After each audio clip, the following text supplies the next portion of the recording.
دی ہم نے کلی کلی ہمیں حیرانیوں سے تکتی ہے، کلی کلی ہمیں حیرانیوں سے تکتی ہے کہ پتھ جڑوں میں بھی صدائے بہار دی ہم نے۔ یہ تھے حضرت مولانا امجد خان صاحب۔ سامعین محترم، پروگرام اب اختتام کی طرف ہے، دستار بندی طلباء کرام کی باقی ہے۔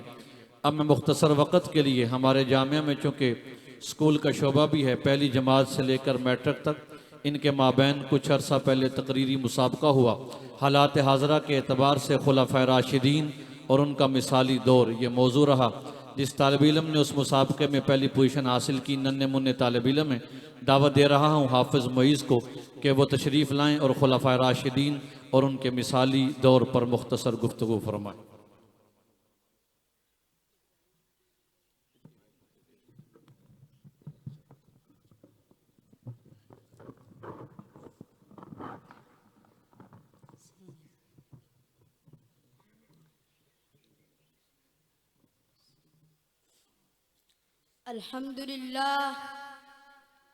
الحمدللہ وکفا والصلاة والسلام علی محمد المصطفى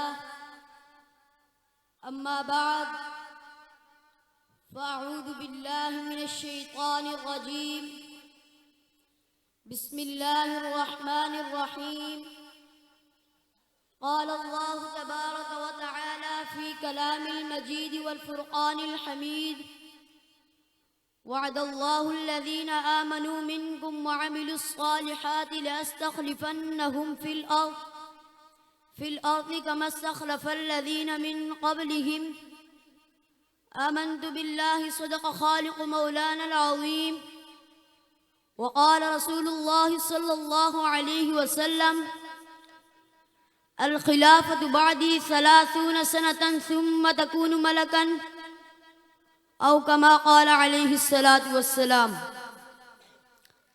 صداقت کی روشنی تھی ابو بکر کی شان میں، صداقت کی روشنی تھی ابو بکر کی شان میں، عدل کی برسات تھی عمر کی حکمت کے نشان میں، عثمان کی فراخ دلی علی کا علم و حلم، عثمان کی فراخ دلی علی کا علم و حلم، خلافت کا تھا دور جہاں بس تھی امن کی گلم۔ سامعین محترم، آج مجھے اس مجلس میں جس موضوع پر لب کشائی کرنے کا موقع ملا ہے اس کا عنوان ہے خلافت راشدہ کا مثالی دور۔ خلافت راشدہ کا دور نہ صرف اسلامی تاریخ کا سنہرا دور ہے بلکہ یہ انسانیت کے لیے ایک ایسی مثال ہے جس میں عدل، مساوات اور انسان کی ترقی کی بنیادیں رکھی گئی ہیں۔ یہ دور ہمارے لیے ایک رہنمائی کا پیغام ہے کہ کس طرح سے ایک صالح قیادت اور صحیح حکمت عملی سے معاشرتی فلاح و بہبود حاصل کی جا سکتی ہے۔ سامعین عزیز وقار، خلفائے راشدین حضرت ابوبکر صدیق، حضرت عمر بن خطاب، حضرت عثمان بن عفان اور حضرت علی بن ابی طالب رضی اللہ تعالیٰ عنہ اجمعین ہیں۔ ان چار ہستیوں نے رسول اللہ صلی اللہ علیہ وسلم کی تعلیمات کو عملی طور پر نافذ کیا اور امت مسلمہ کی رہنمائی کی۔ ان کا دور ایک مثالی دور تھا جس میں قیادت کی تمام خصوصیات تھیں۔ گرامی قدر احباب، خلفائے راشدین میں سے اول حضرت ابوبکر صدیق رضی اللہ تعالیٰ عنہ ہے۔ ان کے دور کا آغاز اس وقت ہوا جب رسول اللہ صلی اللہ علیہ وسلم کی وفات کے بعد امت مسلمہ کو ایک نئے قائد کی ضرورت تھی۔ آپ رضی اللہ تعالیٰ عنہ نے صدق دل اور استقامت کے ساتھ دین اسلام کے اصولوں کو برقرار رکھا۔ آپ نے اتنی صداقت اور احتیاط سے خلافت سنبھالی کہ خلیفہ بننے کے بعد ایک مرتبہ بیوی نے درخواست کی کہ کوئی میٹھی چیز کھانے کو دل چاہتا ہے۔ حضرت ابوبکر رضی اللہ تعالیٰ عنہ نے فرمایا کہ میرے پاس تو دام نہیں کہ خریدوں۔ اہلیہ نے عرض کیا کہ ہم اپنے روز کے کھانے میں تھوڑا تھوڑا بچا لیا کریں، کچھ دنوں میں اتنی مقدار ہو جائے گی۔ آپ رضی اللہ تعالیٰ عنہ نے اجازت فرما دی۔ اہلیہ نے کئی روز میں کچھ تھوڑے پیسے جمع کیے۔ حضرت ابوبکر رضی اللہ تعالیٰ عنہ نے فرمایا کہ تجربے سے یہ معلوم ہوا کہ اتنی مقدار ہمیں بیت المال سے زیادہ ملتی ہے، اس لیے جو اہلیہ نے جمع کیا تھا وہ بھی بیت المال میں جمع فرما دیا اور آئندہ کے لیے اتنی مقدار اپنی تنخواہ میں سے کم کر دیا۔ سامعین محترم، حضرت ابوبکر کے بعد دور آتا ہے خلیفہ ثانی حضرت عمر فاروق کا۔ کہ جن کے نام سے کیسر و کسریٰ کانپتے تھے، جنہوں نے 22 لاکھ مربع میل پر اسلام کا پرچم لہرایا۔ اس عظیم شخصیت کی عاجزی دیکھیے کہ مسجد میں جھاڑو دیتے ہیں، پانی کے مشکیزیں کندھے پر اٹھا کر بیوہ عورتوں کے گھروں میں لے جاتے ہیں۔ یہ اس شخص کا حال ہے جس سے دنیا کے بڑے بڑے بادشاہ ڈرتے تھے، کانپتے تھے کہ اس زاہدانہ زندگی کے ساتھ عمر گزار دی۔ ایک مرتبہ آپ رضی اللہ تعالیٰ عنہ خطبہ دے رہے تھے اور آپ کی لنگی میں 12 پیوند تھے، جن میں سے ایک چمڑے کا بھی تھا۔ ایک مرتبہ جمعہ کی نماز میں تشریف لانے میں دیر ہوئی تو تشریف لا کر معذرت فرمائی کہ مجھے اپنے کپڑے دھونے میں دیر ہوئی اور ان کپڑوں کے علاوہ اور تھے نہیں۔ حضرت عمر رضی اللہ تعالیٰ عنہ کی عاجزی ہے۔ گرامی قدر احباب، حضرت عمر کے بعد دور آتا ہے خلیفہ سوم حضرت عثمان غنی رضی اللہ تعالیٰ عنہ کا، کہ جن کو اللہ تعالیٰ نے بے شمار خصوصیات سے نوازا تھا، لیکن اپنے عوام کے ساتھ انہیں بہت ہمدردی تھی۔